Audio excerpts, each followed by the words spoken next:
beginning. Okay, and I'll share my screen and I can walk you through the process.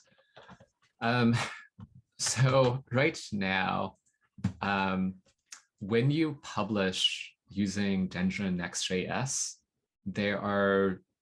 it comes in two steps. There's a static side of it where you are building the site, and then there's a runtime portion of it when you're accessing the site. And so when you are publishing, when you are building the site, this is when you then Dendron publish export. And what this does is Dendron will look at your dendron.yaml. Based on your configuration, it's going to generate a bunch of metadata. So, and the metadata is going to be put into JSON files. You can see all the JSON files generated under the Next.js pod.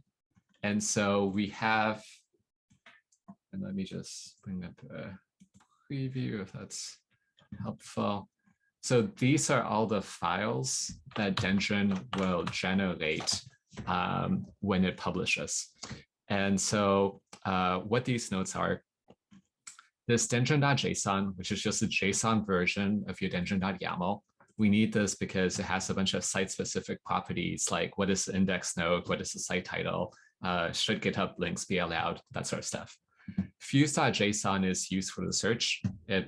It's all the metadata used for the search feature. We have a meta folder. This contains the metadata for each node, and the format is meta/the ID of that node. And you can see that, for example, in Next.js, if you take the sample data that you get from S3, you see all these folders here. So dendron.json is the YAML. If you open up the meta, this is the metadata for every node. And for example, if we wanted to go into it, it's keyed by the ID. And so it's just all the metadata minus the body. And then you also have nodes id.html. So, if we go into the notes folder, what you'll notice is we have the HTML version of each node. And this is what we use to display the node, because we just use a dangerous set inner, and then we just put in the raw HTML. And then we also have nodes/id.md. This is a markdown version of each node. And then finally, we also have the nodes.json dictionary. And this nodes.json is all the metadata for all the nodes minus the body. We use this to generate the navbar. So this has a dictionary that consists of the metadata for all the nodes that you're publishing. Domains are the top level parts of the hierarchy. So what this means is if you go to wiki.dendron.so, we have suite domains. You can't really tell from this navbar, but like Dendron is a domain, community, packages, tags. These are all like at the top level of that bar. The node index is your home page. And then vaults is like all the vaults that you have. We need it for some reason that I don't remember right now. But going back to the lifecycle, when you run Dendron publish export, all those files are generated and they're put in the data directory for Next.js. Sorry, Kevin, sorry to interrupt you. What's the workspace in charge of this logic? So the workspace in charge of this logic, it is just, for example, right now, I am in org private. If I run Dendron publish export here, it's going to go up the directory tree and find the closest dendron.yaml file that it can find. So think of it as like node module resolution. the workspace is whatever Dendron.yaml happens to be the closest to when you run Dendron publish export. Okay. Okay, any other questions in terms of building the metadata? Okay, Dendron publish export is, of course, command from the CLI. Mm-hmm. So all the heavy logic about the export is in the CLI, right? Mm-hmm. Okay, so I just want to make sure where I can find something in case that I get lost, like how the things work under the hood. So I need to make sure that CLI has all the heavy logic. So I will take a look to that code base for sure. Yep, and the exact place you want to look at, this is done in the Next.js export pod, is the location here. I'm just gonna the GitHub link. And a little bit of a digression. So Dendron has a concept of pods. The pod is essentially a data plugin you can use to import data into Dendron or export data out of Dendron. And so publishing, we created a Next.js pod that will take the notes that you have and export it into this JSON, or Next.js template can then generate a site off of. Okay. Okay. So that is the first step so this is actually Dendron publish build. And so all of this happens without invoking Next.js. Next.js isn't involved in this at all. So far, it's all Dendron side. We've just been doing the metadata. And then now when we do building the site, this is where our Next.js template comes in. And so our Next.js template, it is just regular Next.js. So it's vanilla Next.js. We just have some static initializers that know to look for those data files. And so, for example, if we look at the ID, so this is what's responsible for generating every single note in Dendron. We make use of the get static props in Next.js, which is invoked when you statically build it. And what it will do is it will get the node body. So there's two things. First, we need to get all paths. The way that we get all paths is we call get notes. This just greets the notes.json file. And so the notes.json file has every single note metadata that you've exported. And this is how Next.js knows like what all the IDs are going to be in the final page. And that ID is the same ID that you see when you visit any page, like it's this ID right here.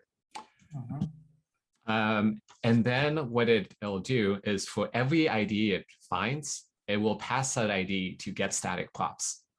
And then get static props, what it'll do is it calls get node body and get node meta.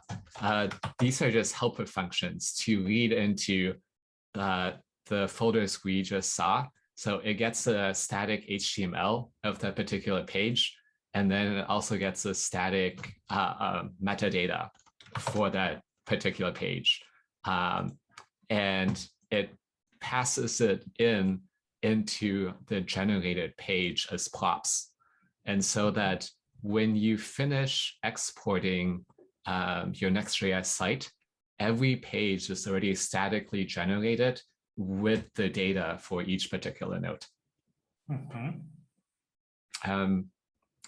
Does that make sense so far? Yeah, makes sense. So the problem is it's taking a lot of time to process all this information and then render. Yeah, so like building it is actually pretty fun. Building it, it scales very well, and it's pretty fast. The problem is, if you look at our logic for how we render this, it's not optimized at all. And so in our app component, what you'll notice is the very first hook that we use, we call fetch notes. And what fetch notes is, it greets everything in notes.json. And notes.json can be pretty big. Like, let's take a look here. Notes.json here is 3.4 megs. Yeah. And so before we can render, we're loading a 3 meg blob. And the reason that we use this data is because it's just being lazy. Like, we wanted an easy way to populate this nav bar without doing like some conditional, like, like have the spinner until the nav bar is loaded. But the reason we're doing this is just being lazy. But what we do on every page load is we fetch all the metadata, and then we also fetch the config. The config is fine. It's like a small file, but the fetching all the metadata, the reason we do this is to populate the nav, but this really shouldn't be a blocker. And we should be able to like do it in the background. I'm actually not sure if this blocks the page loading because it's in a hook. It might just cause a refresh. But in any case, like, it's loading a huge JSON blob right here. Any questions so far? Yeah, no, I am just wondering if you have some solution in mind. I mean, something that can be like a quick win for this. Yeah, so in terms of a win here, if you take a look at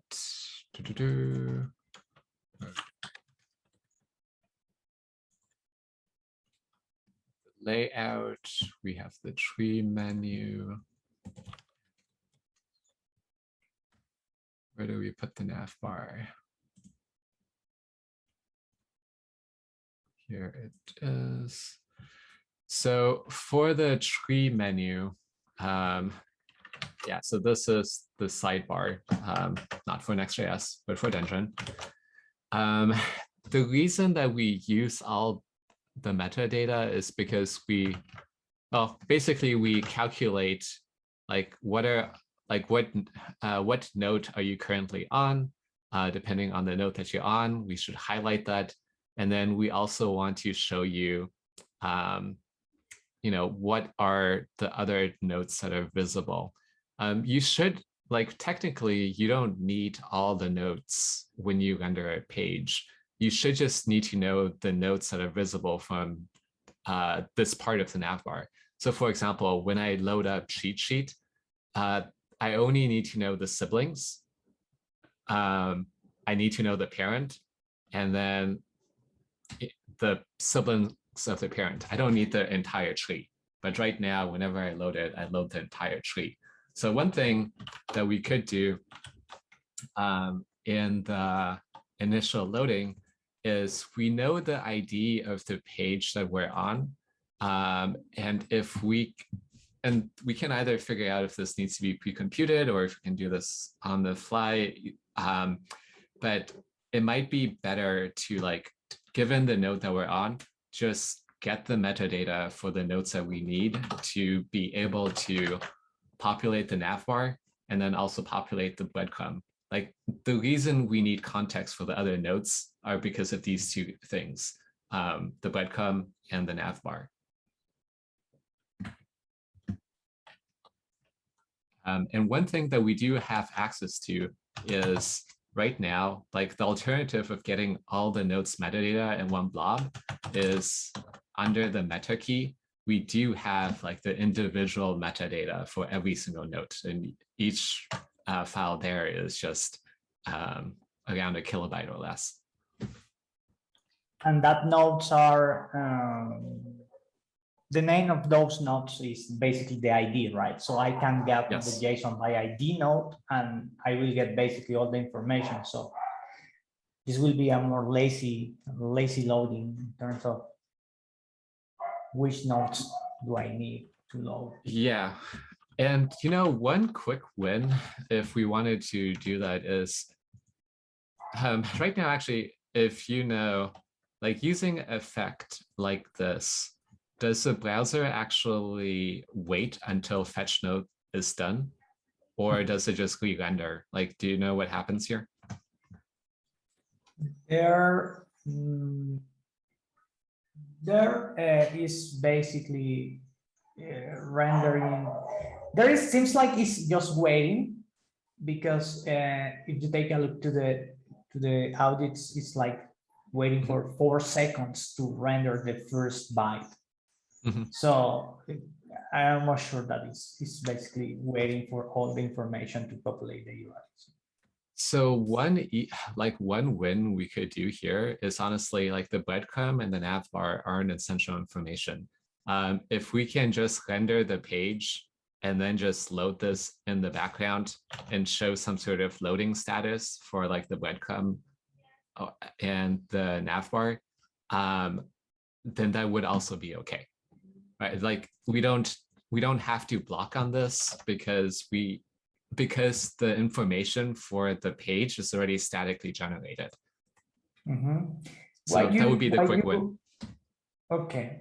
Why you just not went for the get static props and instead you use effect? Can you say that again? I mean, instead of use effect, why not use get static props? Yeah. So another solution to this would be we could pass in the note metadata to the static page, to every static page we generate.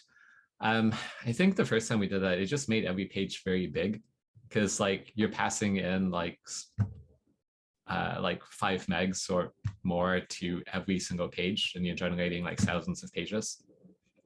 So it's not very good size-wise, because we still end up having to upload this.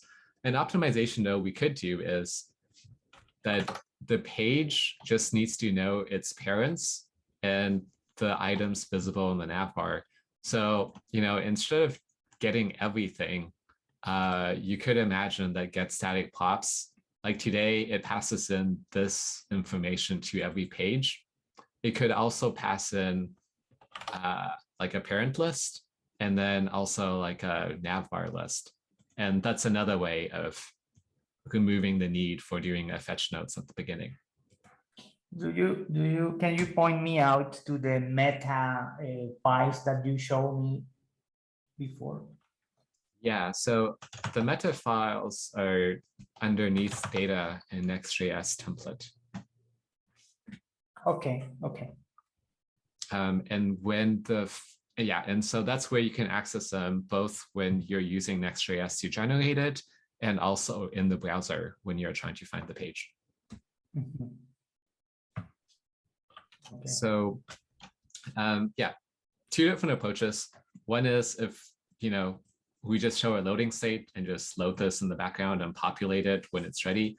The better way would be if for when we generate the page, we also pass in the props so that we don't need to rely on having access to all the metadata.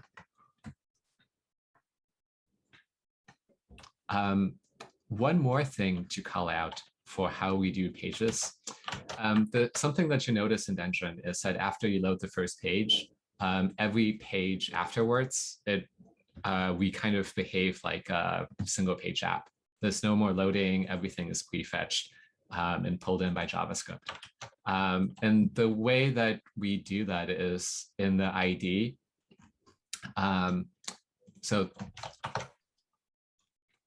the ID page uses the Dendron node component.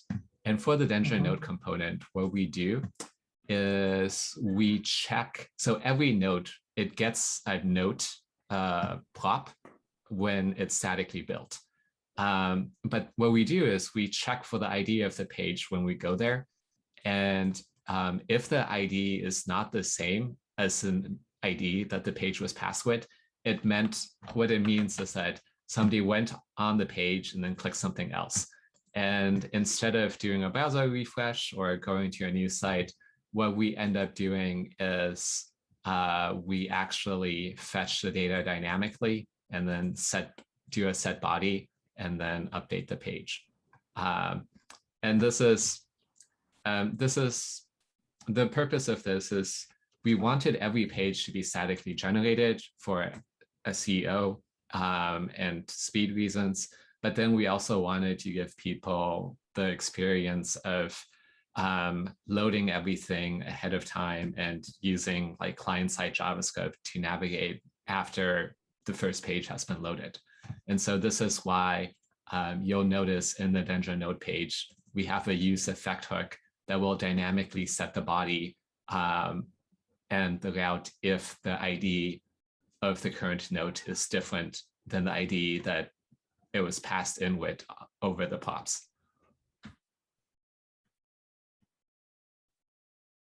Okay.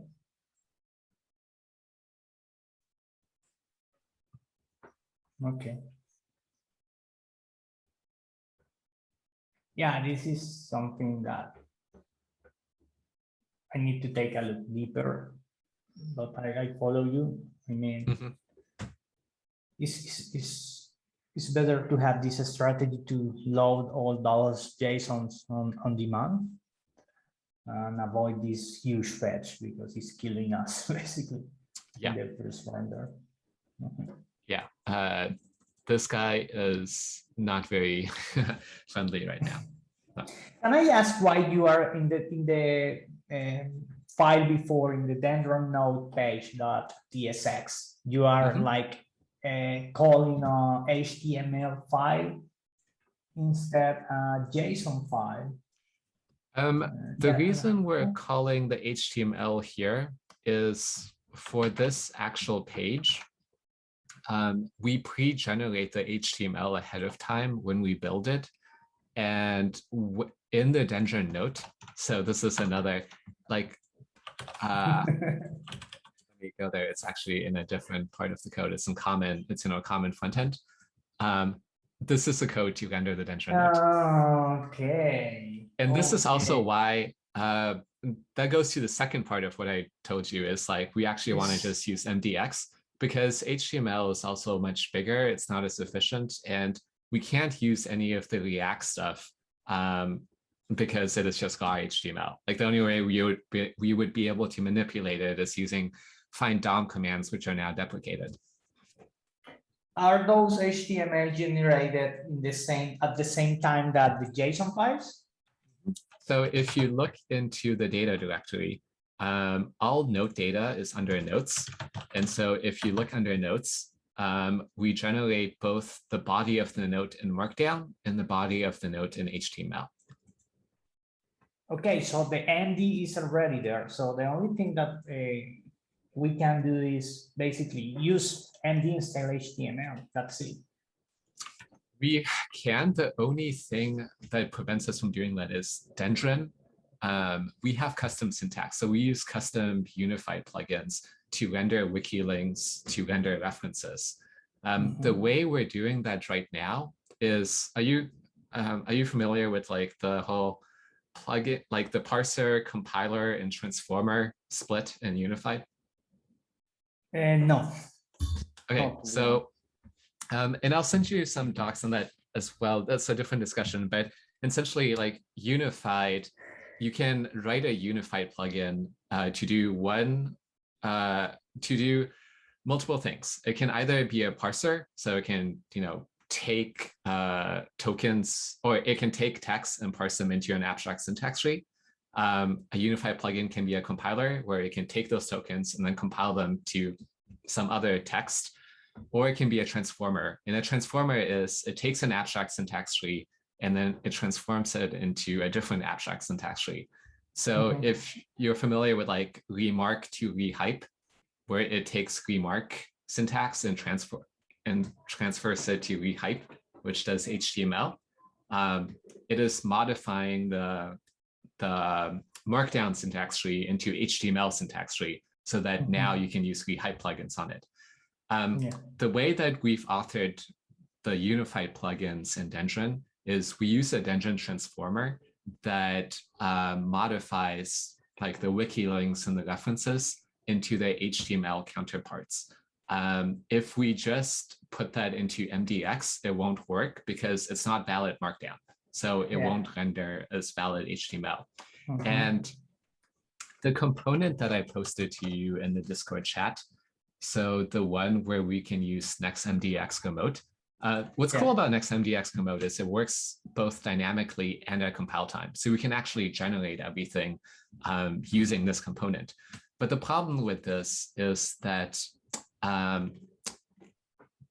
it actually does take Remark plugins and rehype plugins. So we can give it our own plugins, but it does not take transformers. And most of our logic where Dendron makes the syntax work is in the transformer section. And so in order to like make MDX work, what we actually need to do is either put enough of that metadata into the parsing section so that we can write a custom rehype compiler that can parse it. Or, I mean, yeah, like that's what we have to do because like, or we can figure out like fork the next MDX remote to make it take or transformer, or to make it take transformers as well. And anyways, so there has been some work on that already. I've started it, but it still has a bit of a way to go. So for now, and either way, like it's an independent optimization for like not loading everything at once is the nice thing about this is that this doesn't depend on the whole like how do we split up the JSON blob. It's a separate optimization. Like they're both things that we need to do. Okay, this sounds like a more advanced feature than I initially thought. So can be good for a second iteration probably. Yeah. Yeah. So for now, what I would focus on is the, you know, can we pass in the static pops at compile time so that we don't need to fetch anything at runtime? Yeah, definitely. And then what I'll also do is, you know, I sent you the links to this. It kind of has some pseudocode on how things work in both publishing and when the site runs. I'll fill out more details here as well to be a helpful resource. And yeah, if you run into any questions, you can also just ping on the Discord, or we can jump into another pairing session. Perfect. That sounds really good.